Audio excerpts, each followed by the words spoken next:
Hi, I'm going to do another video on the sort of general subject of nice guy syndrome. So this is for men in particular, but women will find it interesting maybe to understand what on earth is going on in some of the male psyche. And I'm going to talk about a sort of an insidious subject this time. So this is the aspect of nice guy scenarios, which is involved in giving, okay? In taking care of other people. Now, there's nothing wrong with taking care of other people, right? There is nothing wrong with giving. The problem is the nice guy is giving in order to get, yeah? He's giving in order to divert attention away from his flaws and just place the attention anywhere else, but ideally on his good aspects of his personality. Yeah. So the whole purpose of giving is to make yourself look fabulous. So the other person will be really, really grateful. So they will treat you like you're an angel. Yeah. So if that makes sense, I'm going to hazard a guess that you kind of resent the giving. It's certainly not given with an open heart, and that you're probably keeping the score. Yeah, I did another video somewhere else about games people play, and this is one of the things that happens when you're playing games. Every time you do something nice, there is a part of you which is only doing it in order to get the next get out of jail free card, so that when you go off on an explosive, ugly, self-induced, victim-based anger rant, well, then you can kind of bring out one of these cards and go, oh yes, but do you remember when I was really, really nice? Yeah. So the end result is that everything about the giving is conditional. You're giving to get. When you do that, you feel like an absolute fraud. When you do that, the person that you give to feels manipulated. The likelihood is they're gonna know it, even if they can't name it. And they're gonna be hell-bent on making sure that whatever it is that you're trying to get underneath the surface without naming, that they don't deliver it. Yeah. The giving is a way of maintaining the indirect approach, which kind of persists the story that there's nothing wrong with you, that you're already perfect, that you're so perfect that you're able to give to others, but they expect nothing in return. Yeah. But because it's a lie,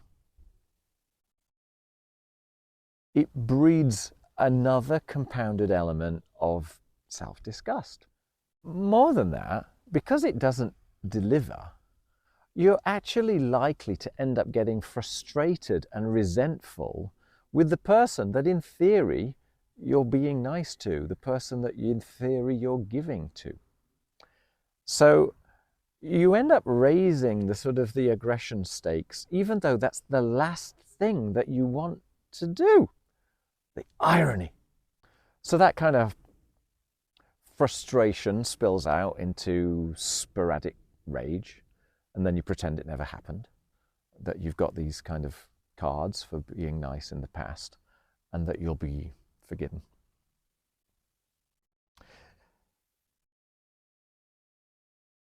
This is a choice. Yeah. What's going on is manipulative.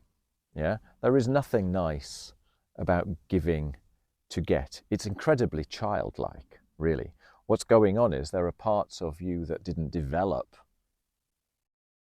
They were stunted by an experience in child life that you're now kind of reenacting in order to get over, right? This is how people kind of develop in later life. If they can't enunciate and process things intellectually, then it kind of comes out in the body. It kind of gets expressed in some other way.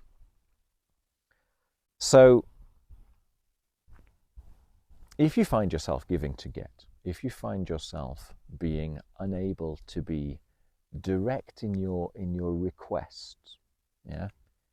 So in actual fact, you're a rotten giver.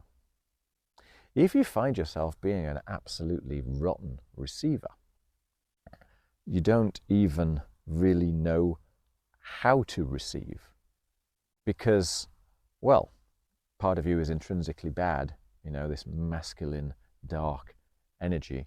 And so the story inside of you is there's an element of you which is kind of disgusting. If that's going on, then it's very, very hard indeed to receive as well. So the end result is your entire giving and receiving understanding is totally warped. It doesn't work properly. So again, the solution is to try and find somebody to express it to that is safe, that isn't going to judge you, that's just going to kind of observe it and open up and give you their perspective.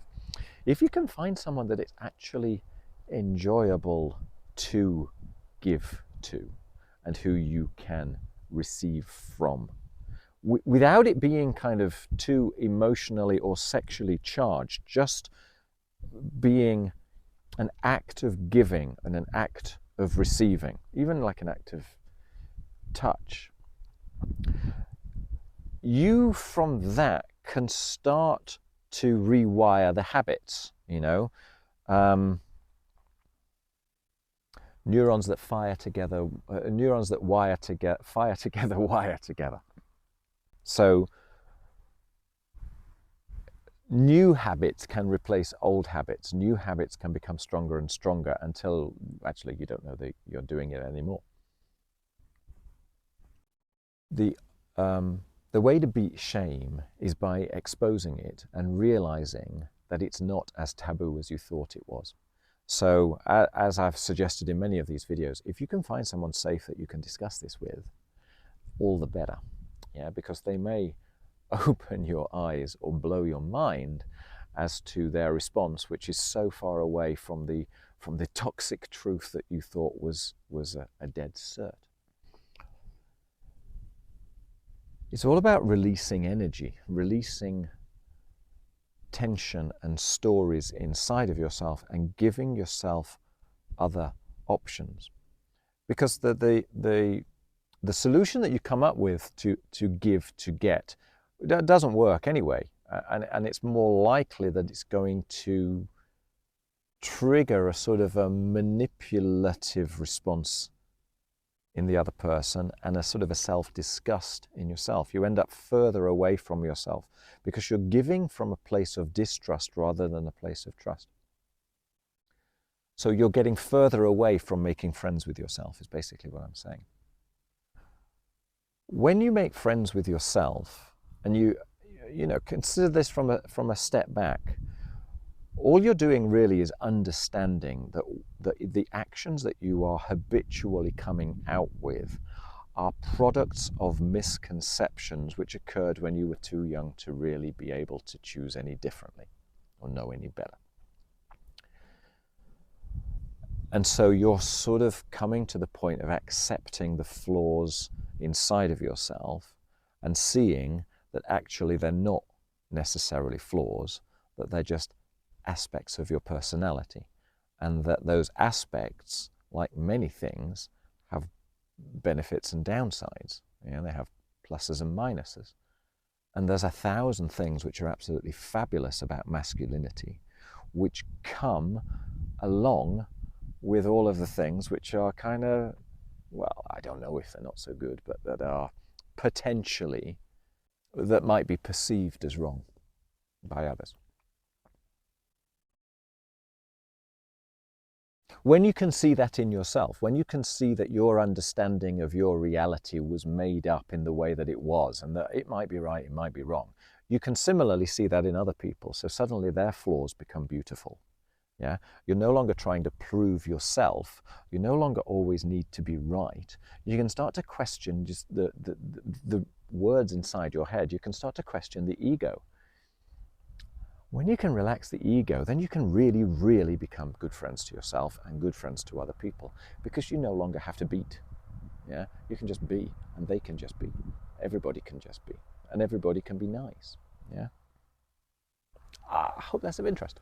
Yeah, it's just another aspect of nice guy syndrome that you give for all the wrong reasons.